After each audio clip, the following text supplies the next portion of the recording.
Kumusta po sa mga Cancerian? Cancer. Hello po mga dude. Ito po ang mga divine messages. Okay, so kung confirmation po na reading niyo po ito o mga divine messages niyo po ito mula sa inyo po mga guardian spirits, sa mga ancestors, sa mga goddesses or deities na gumagabay at pumaprotekta po sa inyo or mula po sa divine universe ang mensahe na ito. So, mga dude, kung napanood niyo po ito hanggang katapusan o bago matapos po itong April, sa mga hindi naman po nakapanood itong April ay hanggang May po, hanggang katapusan po ng May o bago magkatapusan ng May kung napanood niyo po ay confirmation na ito po ay para po sa inyo.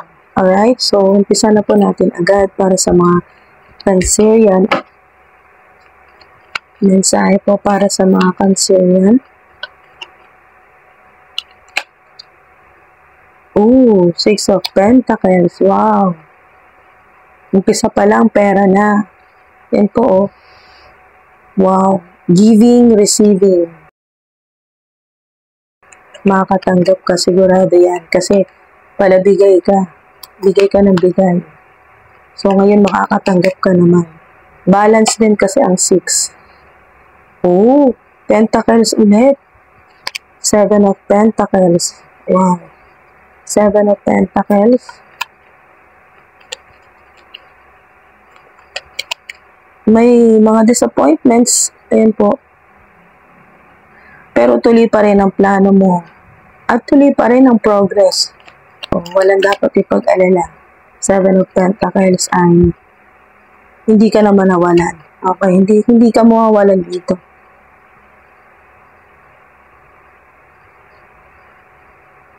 Kasi maaagapan mo yan. Kung ano mang problema sa pera, maaagapan, magagawa mo ng paraan. Makakaisip ka ng bagong strategy kung paano tataas yung income o yung pera. Ayan o, temporary success. 8 of Cups. Meron dito na nagpaplano kang umalis. Okay? May plano ka, maaring nag-iipon ka para sa pag-alis mo o paglipat ng bahay, paglipat ng trabaho. Okay, so nandito na yung plano mo. Sa kasalukuyan, hindi ka pa nakakaalis. Pero pag ganito, mga dude, ay lalo na kasunod siya ng 7 of Pentacles. Naghihintay ka lang na makabuelo. Yan po, na magkapera ng sapat para sa pag-alis o paglipat. Nagpaplano kayong umalis o lumipat. Ooh, wow. Ang ganda, magician. Magaling talaga kayo mag-manifest. At sigurado yan, magmamanifest yan. Ate mga dude, ito kung ano man itong pinaplano mo. Nagmamanifest yan, lumabas. Magician. Wow. Isa pa. Okay. Thank you, spirits. Oh, ito na, nagpakita na to. 1-1, 11. So, maaring madalas po ninyong makita or magpapakita sa inyo ng mas madalas ang 11 or inuulit. Okay, 11-11, 11-11-11. Wow. Mga dude. Kasi ito, sumilip na to eh. Kaya kinuha ko na. Nagpapakuha na talaga. Gumanyan siya kanina. Ala! Sun! Wow! 10! Yes, card yan. So, puro kayo Pentacles, Cups, at dito kompleto lahat na kakailanganin mo ngayon sa bagong mong gagawin o maaring bagong negosyo o may naisip ka na bagong creative project. So, ano man po ito na pinaplano mo or pinag-iipunan mo, yan po, ay bibigyan ka ng napakaganda kasi pag Ace of Pentacles kasi ito ay divine money. Yan po, suporta sa iyo ng divine universe ni God na meron ka dito, nakikita niya na stress ka na kailan ba to, kailan ba makakaipon, gusto nang umalis, o gusto na lumipat, o gusto mo magsimula ng panibago, pwedeng bagong career, ito bagong negosyo, o creative project, pero kulang pa. At biglang nagkaroon ng solusyon dito. Yes, yan, confirmation. Biglang magliliwanag yung buhay mo. Yan po, So, yung stress mo na ini-estimate mo na mga ilang buwan ka pa mahihirapan, ilang buwan ka pa magtitipid, magtitiis, ay biglang lumabas itong mga unexpected ito, no? Divine intervention. Beginnings, puro beginnings kayo. 1-1, ace. Napakaganda nito, mga dahil tulong ito sa'yo ng Divine Universe ni God. So, sinasabi dito ng Divine Universe na lahat na mga kakailanganin mo, meron ka na, plus meron ka pang dagdag. Yan po, malaki to, mga dude. At ito, nagpakita ang sun, ibig sabihin, tuloy-tuloy yan. Once na masimulan mo, tuloy-tuloy na yan, at success yan, mga dude. Maganda, magandang mensahe sa inyo. Yan po. Okay, so tuloy lang natin. Sun ay napakaliwanag. Tingnan nyo, bottom of the deck. Success, diba? Kunin na natin to. Success yan. Wow. Good news to, mga dude. Good news yan. Success. Kung ano man yung ginagawa mo, or kung hindi man ito bago, ay maaring nagpaplano ka, or may mga bago kang strategy sa ginagawa mo. May mga inaayos ka, maaring sa mga, meron po kayong social media platform, maaring nag-aayos po kayo ng inyong pong mga content, or nag-e-edit, meron dito na may mga revision, kung ano man po yan, sa mga affiliate, or digital, mga digital seller, digital marketing, mga ganyan po. Affiliate, mga affiliate, or kung ano man po itong inaayos po ninyo, no? Or meron ditong mga inaayos nyo na mga legal documents na may kinalaman sa online transactions, or maaring may mga kailangan kayong asikasuhin. Yan po, mag-apply po ng tax identification, mga ganyan po, or may mga kailangan kayong asikasuhin. Yan po, na may kinalaman po sa bangko or pera. At once na maayos nyo na, mga tuloy-tuloy na po yan, pasok lang magpasok ang pera. Yan ang success.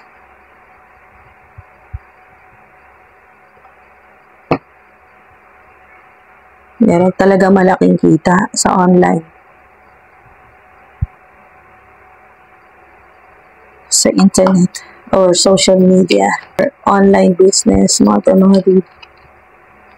Basta kung ano man po yan, mga dude, or pinag-iipunin nyo na puhunan na gusto po ninyo magkaroon ng sarili po ninyong bahay, tindahan, negosyo, shop, yun po, grocery store, pwesto sa palengke, kung ano man po yung pinag-iipunan po ninyo na talagang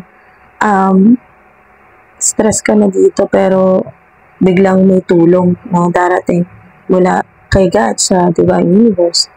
Talagang magliliwanag yung mundo mo talaga dito. Success yan, napaka-blessed po ninyo. Hindi lang basta swerte to. Blessed talaga kayo. Yan, puro pentacles, Success. Dito naman sa magician, kahit ano po ang imanitas po ninyo.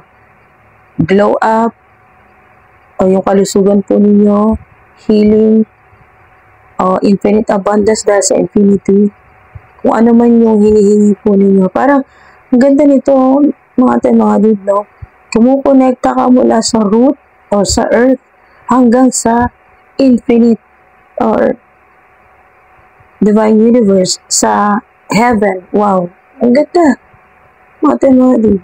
Nandito na lahat, no? Yung espada or sword, protection, overflowing, yung chalice o yung cup ay yung abundance po ninyo, hindi ka matutuyuan, hindi ka madidrain, pati energy mo, hindi ka madidrain. Wow. Lahat ng kakailanganin mo, pentacles o pera naman po yan. O yung magic wand naman po ay yung kung ano yung mga minamanifest po ninyo. Yan, parang magic. Parang kang nagmamagic, ganun po. So, meron dito na ang tingin sa'yo ay delulu, pero magugulat sila, makikita nila talaga. As in, sobrang liwanag. Yung sila mismo, hindi sila makatingin sa'yo ng diretso kasi sobrang liwanag. Yung energy mo, yung aura mo. Naiirita yung mga mata nila sa kaya hindi sila makatingin sa'yo ng diretso dahil maaring hindi lang din sa, hindi naman sa natatakot sila sa'yo, pero natatakot sila na makita mo yung soul nila, yun po, or mabasa mo yung mga iniisip nila, ayun po. So, yung delulu para sa kanila ay trululu pala ngayon. Makikita nila na talagang pinuprotektahan ka ng Divine Universe. Maraming pumuprotekta at gumagabay sa'yo. Kaya po, kung ano man yung ginagawa sa inyo ng mga haters po ninyo para diliman po kayo, ay lalo po kayong magliliwanag. Ayun, sun, lalo kayong magliliwanag. Hindi tatalab sa inyo kahit ano po, evil spell o black magic. Ayun, laging nagpapadala sa iyo ang Divine Universe sa mga taong makakatulong sa iyo or mga angelic beings. Ayun, may mga anghel. Okay? So, napakaganda po, no? Sobrang spoiled. Yan. Mga spoiled ka ng Divine Universe.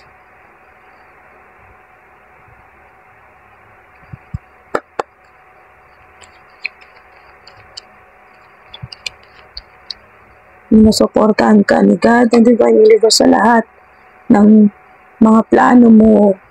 No, tahimik ka nagpaplano.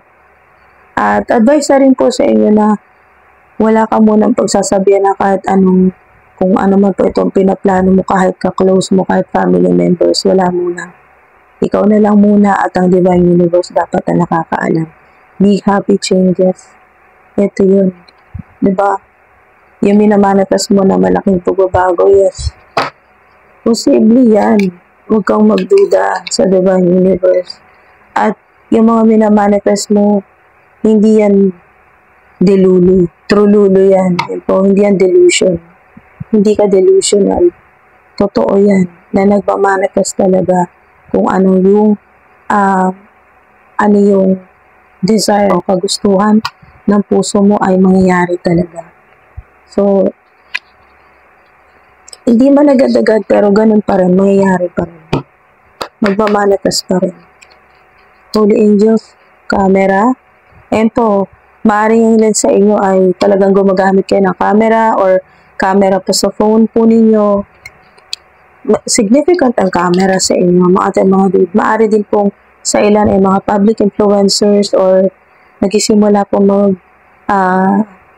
vlog. Paano man po ito na ginagawa po niya sa internet na ginagamitan po ng camera. Yan po. Meron ditong runner. Yan po, mga dude. Maaring talagang mahilig kayong tumakbo or yan po yung exercise po ninyo. Tumatakbo po kayo pag meron po kayong panahon. Yan po. O maaari din pong yung makikilala po ninyo na romantic partner. Hindi man ngayong April o May. Dahil parating na ito, malapit na. Kasi ang ilan sa inyo nagmamanifest din ng romantic partner. Or significant din ng shades or sunglasses. Significant ng sunglasses. So, maaring ito po magiging romantic partner po ninyo, makikilala. Kasi bago to makikilala. Bagong tao na makikilala. Hindi nyo pa po ito nakita kahit kailan. Makikilala, makikita nyo pa lang po mga dude. Maaaring siya ito, tinutukoy dito na meron siya laging dalang camera or yung ginagawa niya o trabaho niya ay may talagang connection sa camera or videographer, ganyan po, or vlogger, o basta may camera or mahilig talaga siyang mahilig siyang magpunta kung saan, ayan po, mag-travel at may dala siyang camera, may sunglasses din po at may runner talaga dito. Significant din yung running man. Hindi ko alam kung mahilig siya. Hindi ko alam kung nanonood siya ng Running Man or nanood siya ng Running Man, yung Korean, at sa ilan, meron din pong yung Filipino version naman natin na Running Man. Basta may kinalaman sa running, runner, ano man po yung gender, no? Straight na male, straight na female, o LGBTQIA+. So, may kinalaman sa sunglasses din. Significant sa sunglasses. Okay, so, yung inyo pong masaya. Okay, masaya April, May at sa mga susunod pa. Kasi new beginnings ito, bagong buhay nito eh. Mga new life. Hindi lang girl to. So, energetically, pwedeng hindi lang puro babae nag-uusap, no? Pwede rin babae, lalaki, o LGBTQIA+. Basta may mga conversation dito, mag-uusap-usap at may panahon para sa mga kaibigan, yung ine-enjoy yung pagiging single, ganyan po. Yan sa inyo. Yan po yung nasa now kayo, okay? Wala na kayo masyado sa past at hindi nyo na muna masyado pinaproblema yung future. Basta having fun at living in the moment.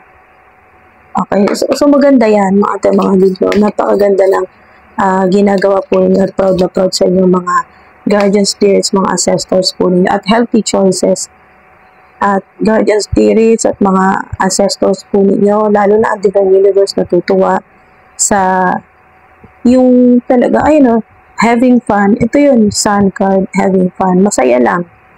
At healthy choices. Sa ngayon talaga napaka-selective mo. O habang nagkakaedad ka, nagiging selective ka na. Hindi basta-basta binibigay ang energy, ang oras mo sa kahit sino or kahit saang sitwasyon o anong pagkakataon. Basta talagang napaka-piling-pili. Ayan po. Kasi ang pinaprioritize mo na ngayon yung happiness mo, yung soul mo, kung ano ba talaga ang gusto at kung ano yung connection sa life purpose mo talaga. At being happier.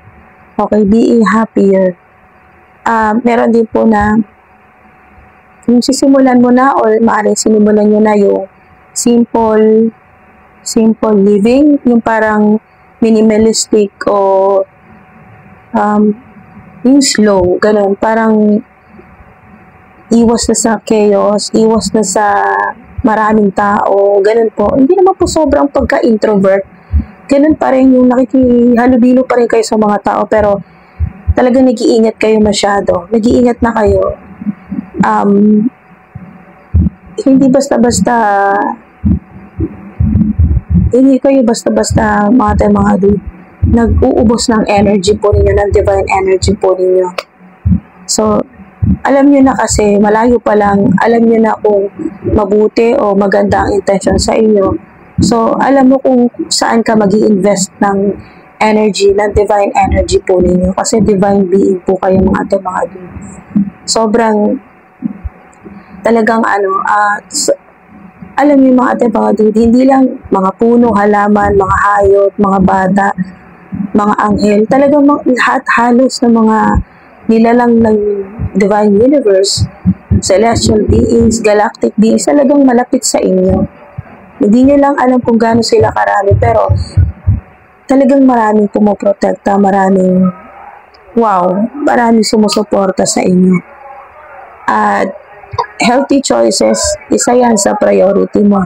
Talagang sa love life man o sa buhay mo, sa mga kaibigan, sa kung saan mo gagamitin yung oras mo, talagang pinipili mo yung healthy. Yan po. Or divine. Yan po. Healthy, wealthy, divine. Yan po. Kung saan ay mag-gain ka ng power, ng money, ng mga like-minded people, hindi mga chaotic o mga narcissistic. Basta talagang gusto mo yung filtered talaga, yung salang-sala na mga gagawin mo o mga makakasalamuha mo. So, napakagandang mensahe sa inyo mga dude. Okay, so sa mga naniniwala lang po, disclaimer, mensahe po sa inyo ni Jesus, sa mga naniniwala po kay Jesus. Okay? Heal the sick that are therein, and say unto them, the kingdom of God is come nigh unto you. Heal the sick that are therein, and say unto them, the kingdom of God is come nigh unto you. Luke 10:9. So, maaari din pong significant sa inyo ang angel number 10, 9 o 109. Yan po. Do your own research. Hanapin niyo po sa internet. I-search niyo po kung ano talagang gusto niyo malaman. Halimbawa po, angel number 109 or 10-9. Angel number 109. Anong meaning sa love life? Anong meaning sa spirituality? Anong meaning sa money? Anong meaning nito sa business, sa career, sa creative project, sa money, abundance? So, at kung gusto niyo pong malaman din kung ano pa yung gustong iparating sa inyo na mensahe ni Jesus, basahin mo itong Luke 10:9 sa Bible or sa Bible app. Yan po. Malaking itutulong sa inyo. Lalo na may kinalaman sa healing, sa ilan na kayo po ay nagkasakit, ganyan po, or may sakit sa kasalukuyan, huwag kayong mag-alala, mga dude. Andiyan si Jesus, ayan po, para tulungan kayo na makarecover agad, pinapagaling po kayo. Okay, mga dude. Kung meron po kayong questions, ito po yung sagot na 3. Sana po natin, pwede nyo pong i-post tong video na to at isip po kayo ng 3 questions. Okay, post nyo po muna itong video na to, isip po kayo ng 3 katanungan. Or kung meron na po kayong questions, ngayon na, simulan na po natin. Ito po yung unang sagot. Adopt an adventurous attitude. Adopt an adventurous attitude. Okay, so pangalawa, it would be better to focus on your work. It would be better to focus on your work. Napakagandang mensahe sa inyo nito. Yung sagot po sa inyo, it would be better to focus on your work. At ito naman po yung pangatlo, don't hesitate. Don't hesitate. Yan po. Ganda, napaka-positibo po nito. Talagang pinupush ka ng Divine Universe sa mga guardian spirits mo na magtiwala ka sa sarili mo. Don't hesitate. Yan po. Kung meron po kayong questions o meron po kayong tanong na may hinihintay po kayo, ang sagot po ay kung ilang weeks. 3 weeks. Okay, 3 weeks. Ilang months? 3 months. 3 months. Okay, sa ilan naman po, kung ilang taon ka na, kung ano man po itong tanong po ninyo na naghihintay ka mga ilang taon ka bago dumating itong big happy changes, ilang taon? 30. Ayan po, 30. Sa ilan naman po? 50. Okay, 30, 50. Okay. Gawin natin 3. 60. 60. So, meron pong 30 ang edad, 50 o kaya po ay 60. Yan po. Wow. Or kung ano man po ito, kailan darating itong malaking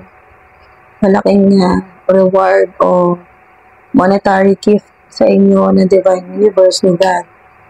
Malaking pera or opportunity na talagang magkakaroon ka ng malaking pera. So, alin man dito, weeks o ilang taon or ilan ang edad mo kung kailan darating ito. Pwede rin po sa iba po yung tanong po ninyo. Kasi iba-iba po kayo. Maaring hindi naman po tungkol dito. Maaring iba po yung nasa isip po ninyo. Ito po yung mga sagot naman. Ito rin po yung sagot po sa inyo. Maraming salamat po mga dude. At sana may nakuha po kayo dito. Claim nyo na po yung mga positibo na gusto po ninyong i-claim na sa inyo na mga dude. At o i-affirm, i-claim o i-affirm po ninyo. Yan po sa comment section. Maraming salamat po sa patuloy po ninyo suporta. At ayun po, ito pa rin po yung channel natin. Channel name lang po ang nagbago.